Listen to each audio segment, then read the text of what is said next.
hear a number of different recordings, and you will have to answer questions on what you hear. There will be time for you to read the instructions and questions, and you will have a chance to check your work. All the recordings will be played once only. The test is in 4 sections. At the end of the test, you will be given 10 minutes to transfer your answers to an answer sheet. Now turn to Section 1. Section 1. You will hear a conversation between an agent from City House Services and a customer who wants to have her house cleaned. First, you have some time to look at questions 1 to 4.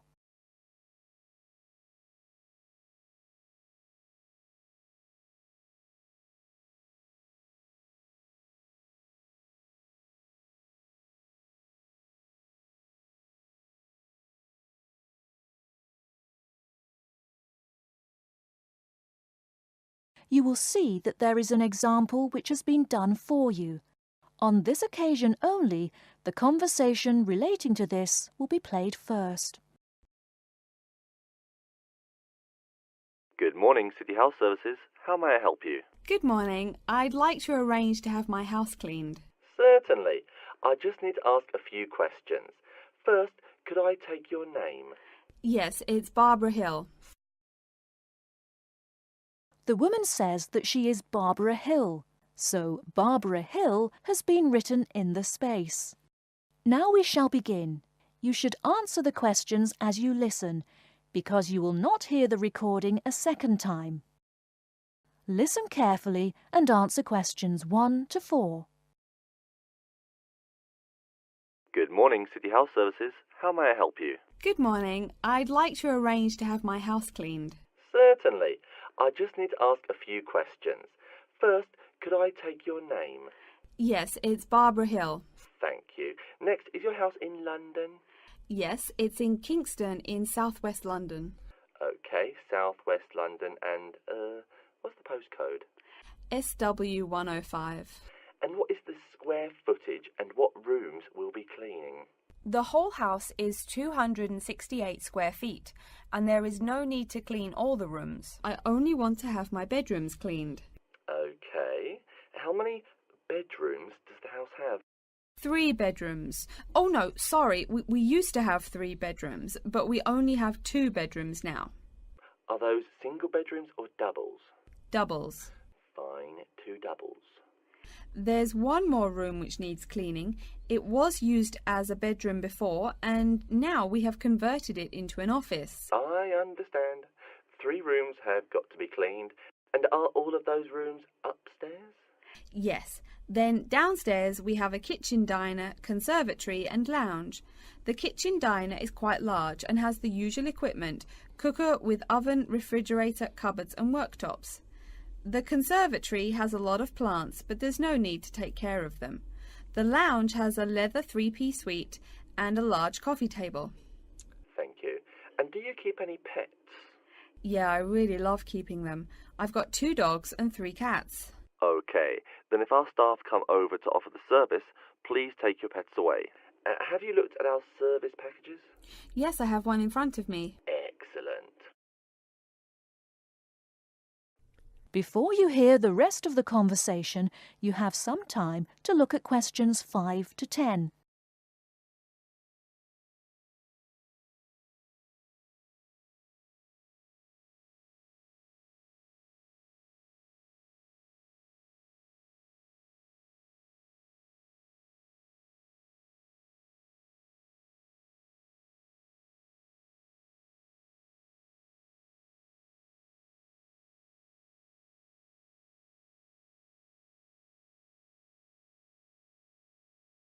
Now listen and answer questions 5 to 10. Any extra services you need? Switching bed linen, work in the garden, clean the glass in the conservatory, that kind of thing? No. Actually, replacing the bed linen, yeah, that would be good. No problem. I'll just make a note of that. How about curtains, mats and carpets? What would you like us to do with those items? The curtains. I'll have to think about that. I think we should have the carpets cleaned really well every quarter. Mats can just be done with the laundry. Of course. How about clothes? We can have our staff wash and iron them, or we can have them taken to a dry cleaner. Washing and ironing. No, just ironing. That'll be okay. Okay, fine. I know quite a bit about what you want now. I should let you know that we're located on 12 Amy's Road. That's Amyes. And we work on from Monday to Sunday except Tuesday and Wednesday. Could you let me know when is convenient for you? Next Friday.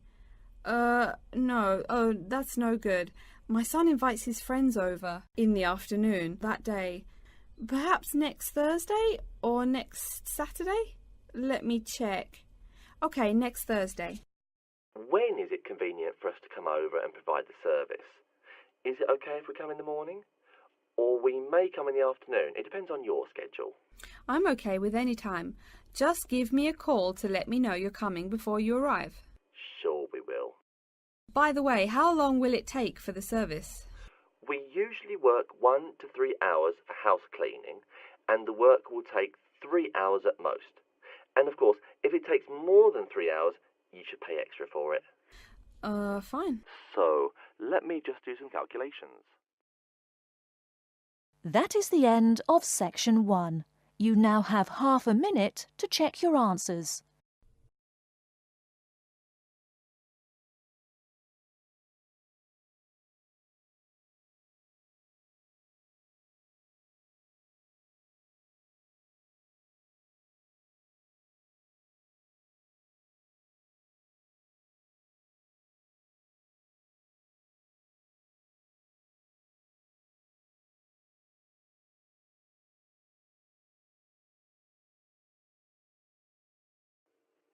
Now turn to section 2. Section 2. You'll hear a talk by a security worker from Sydney Airport who is introducing the day-to-day operations of the Australian Quarantine Service. First, you have some time to look at questions 11 to 17.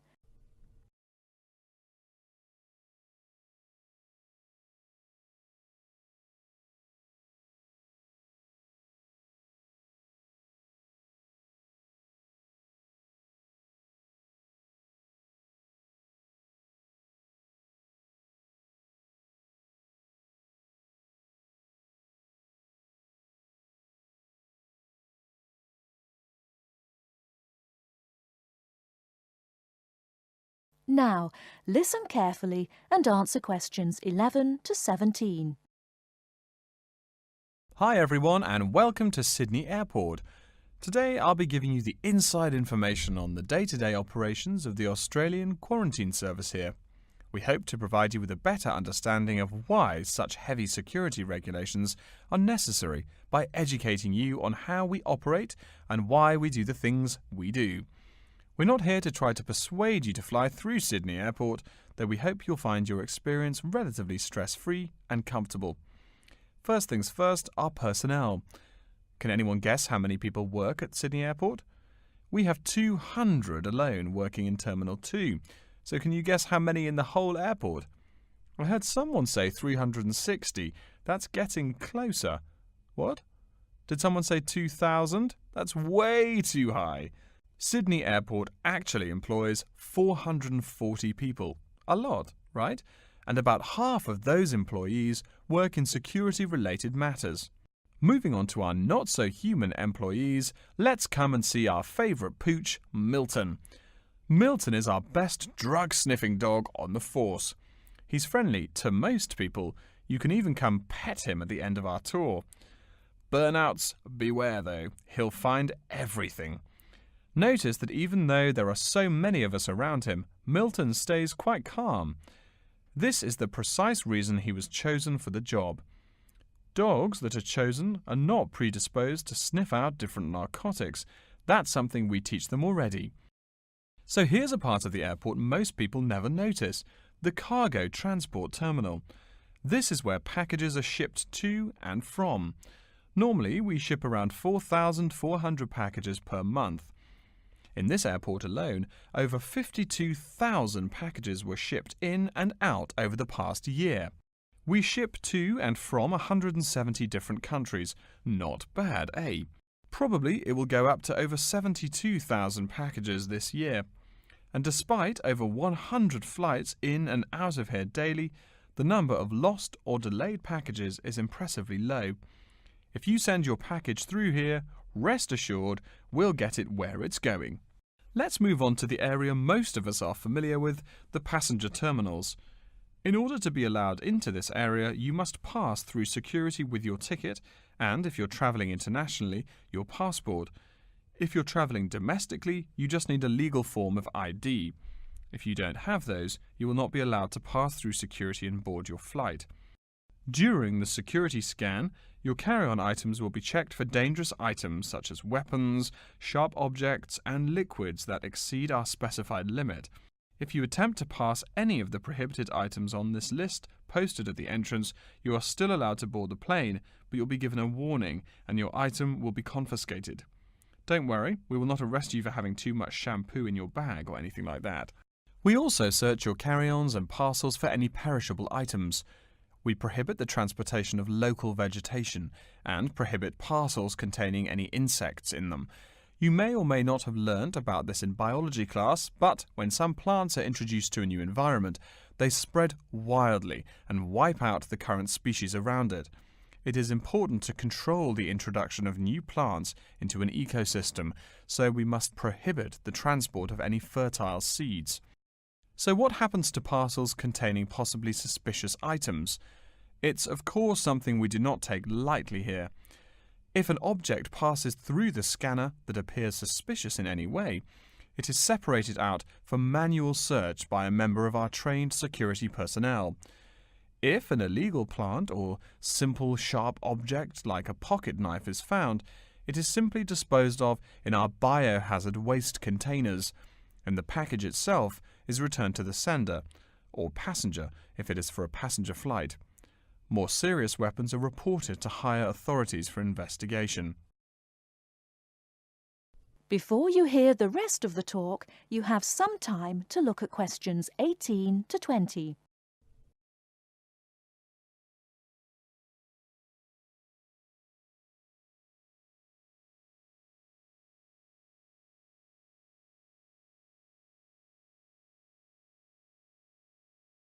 Now listen and answer questions 18 to 20.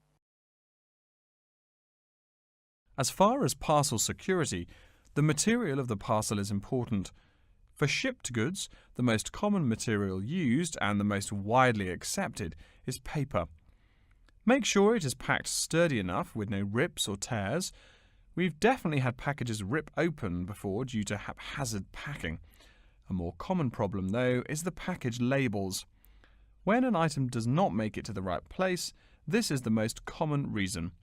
The label may not be in the right place or marked clearly enough.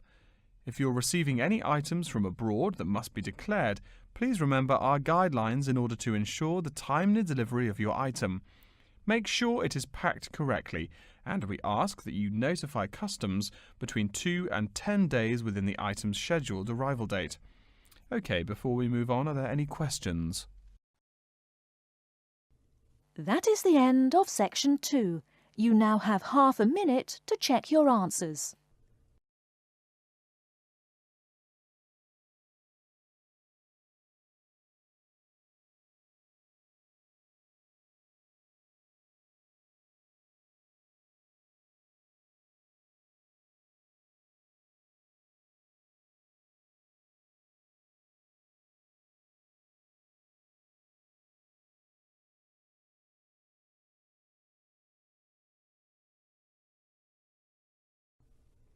Now turn to section 3.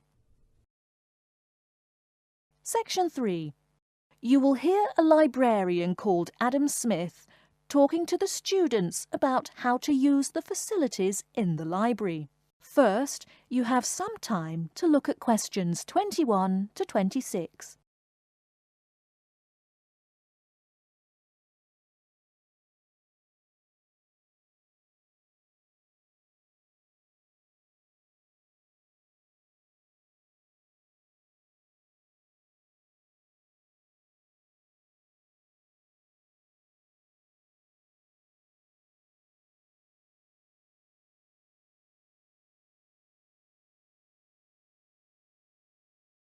Now listen carefully and answer questions 21 to 26.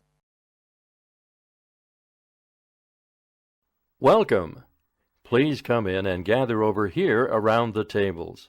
My name is Adam Smith, and I'm the librarian here. I'll show you around today and explain how to use these facilities. Hopefully, when I'm done with it, you'll know the ropes. And please feel free to let me know of any questions or concerns that you may have. Now we're at the gate of the library. Upon entering into the door, you'll find that the restrooms are on your left-hand side, and opposite them is a photocopy room. Many of you are wondering about the check-in and check-out process. What you have to do is go to the circulation desk, which is to the east of the photocopy room. The reading room is a really large area in the center of the library, just to the north of the circulation desk. I'm sure you won't miss it. If you're here to do research, this is where you should bring books to look through. However, if you're here to do any group projects or other interactive activities, I advise you to use one of the study rooms, which are just to the east of the reading room. Moving on to the southeast corner, we have the periodicals section, just next to the study rooms. We have a collection of different newspapers and magazines in this section. You can get last week's weather reports, or all the top stories 5 years ago. Our periodicals can be traced back 20 years to the time when our school library was built. Our first question. Yes. Can we check out magazines from the library? I'm sorry, but you cannot take any periodicals out of the library. You're welcome to read them for as long as you want while you're here, but you cannot check them out. I wonder if there is any place where we can get some food in the library. Do we have a store here? Of course. The Food Service Center is just meters away from the study rooms. It's on the northeast corner as you look at the map. The Food Service Center offers different kinds of snacks, though it's not big. Well, moving on along to the west, you will find the Video Resource Center on your right hand. We have educational videos and documentaries, as well as major motion pictures. We ask that you pay attention to the tag on the video that you pick up, as many of our documentaries are for on-site viewing only and may not be taken out of the library. To the west of the Video Resource Center is our satellite TV station. Here we stream the news from Channel 19 for most of the day. How many channels does it have? It does have nearly 200 channels, but we generally will give top priority to channels with some big events, like presidential addresses or other breaking news. During the coverage of the presidential debate, students will take a break from studying and flock to watch it. Last, but perhaps most important, is the inquiry desk. It's just on the left-hand side when you walk into the library, so it's impossible to miss it. If you have any questions about how to use equipment or where to find something, come and ask the assistant. Don't be shy, because that's what they're here for. Before you hear the rest of the talk, you have some time to look at questions 27 to 30.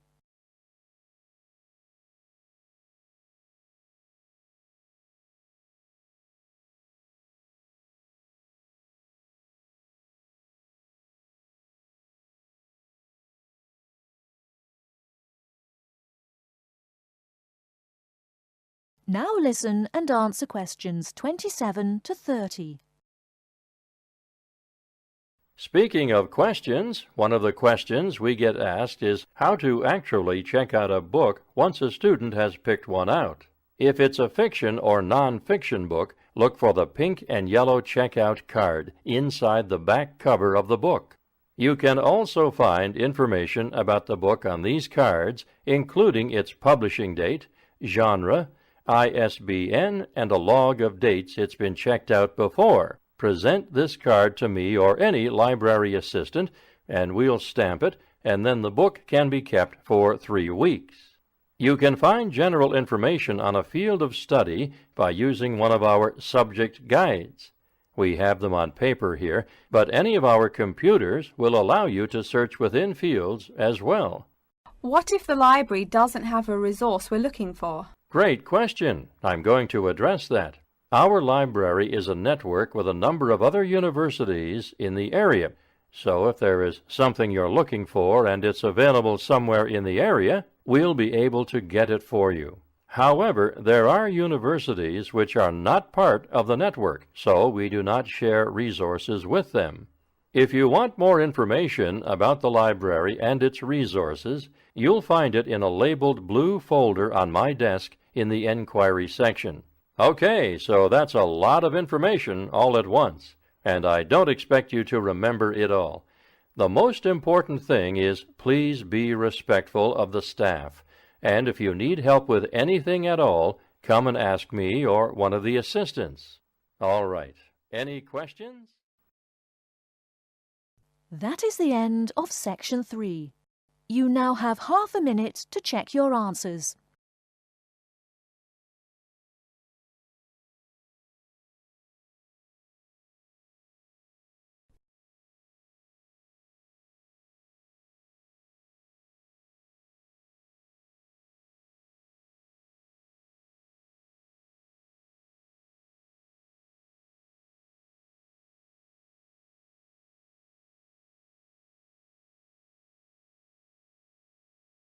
Now turn to Section 4. Section 4. You will hear a lecture about Crocodylus niloticus and its living habits. First, you have some time to look at questions 31 to 40.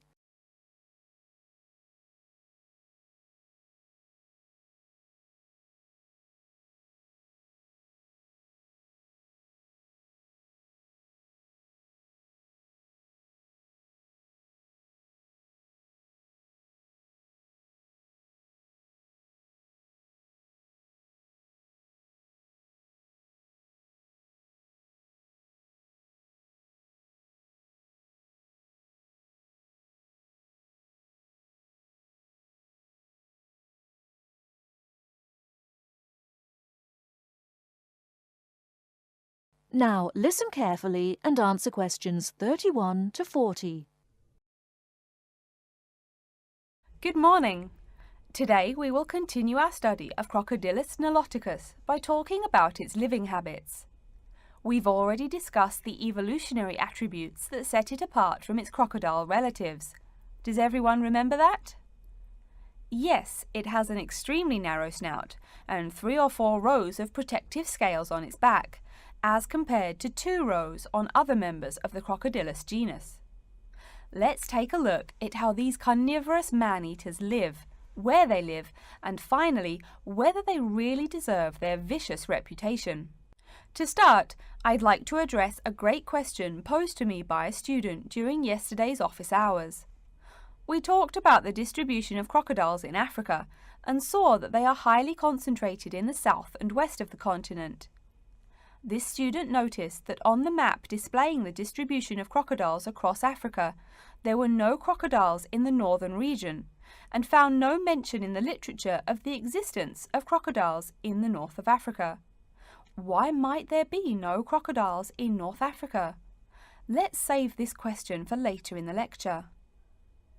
To find out more about the social habits of the African crocodile, one researcher named Tara Shine of the University of Ulster in Northern Ireland conducted a survey of the wetlands in Mauritania and received reports of 46 crocodiles living in one group, or float as we say when referring to crocodiles, though the usual number is a little less than half of that. In general, crocodiles are more highly concentrated in wet subtropical environments near bodies of water and rich vegetation. While South American crocodiles thrive in cool rainforests, the African crocodile is more equipped for heat. Though they can survive at the hot temperatures found in some deserts, they are not equipped to handle dry climates and thus cannot survive in places like the Sahara Desert of North Africa. As cold-blooded animals, crocodiles' core temperatures fluctuate from their average of 38 degrees Celsius as external conditions change. Thus, they need to avoid extreme temperatures. Others live an underwater life, keeping a body temperature close to that of the water. As their own unique method of regulating their body temperatures, some African crocodiles have made dens by digging holes in the ground to provide themselves with a cool, dark place to retreat from the hot African sun. Speaking of the hot African sun, let's go back to the question asked at the beginning of the lecture. We know that there used to be crocodiles in northern Africa, yet today there are none. What are some possible explanations for this? Some students have suggested that the African crocodile has evolved from a desert creature into a wetland creature, thus causing them to migrate south for more appropriate conditions. Others presume that the crocodile was hunted out of northern Africa by a fiercer predator. While these are intelligent guesses, the real story is a little bit different. The key to this migration is that the Sahara Desert did not always cover the north of Africa. About 8,000 years ago, the land was fertile wetlands, perfect for breeding crocodiles. Over time, though, the area dried out and the wetland slowly turned to desert, leading the African crocodile to migrate south to the marshlands they call home today. Some crocodiles did, however, adapt to living in dry conditions. In Mauritania, some crocodiles have learned to survive in an area where they can go up to 8 months with no water, by spending the driest of times in what's called a torpor, or short period of hibernation. To utilize every bit of rainfall, these desert crocodiles dig underground caves that collect runoff, thus staying cool and hydrated. During the mating period in November and December, males attract females to their viciously protected territory through a number of behaviors that range from snapping their jaws all the way to sending infrasonic pulses through the water. Afterwards, the female digs a hole up to 60 centimeters in depth to store the eggs for an 80-day incubation period. The female protects these eggs during the period, and sometimes even helps crack the eggs with her snout at the end. These teeth-gnashing carnivores are softer than we think. Although these vicious creatures have attacked humans on a few occasions, the residents are not afraid of them. In fact, they show a great deal of reverence towards these wondrous creatures. Some say that crocodiles bring water to their habitat, so if they leave, they will bring the water with them. Obviously, this is not true, but it demonstrates the admiration the inhabiting people have for crocodiles. Generally, crocodiles do not predate on humans. They attack when humans populate the crocodile's habitat, instilling fear and uneasiness in the crocs. Like any other species, crocodiles are known to attack when feeling fear. There's still a lot more to be discovered about the African crocodile. Researchers want to know more about the population size, how many crocodiles inhabit Africa in all, how they form separate floats, etc. There is still also much to learn about migration patterns and relations to other populations of crocodiles now found in other parts of the world. Next time, we'll examine a few specific case studies of crocodile populations in southern Africa. That is the end of section 4. You now have half a minute to check your answers.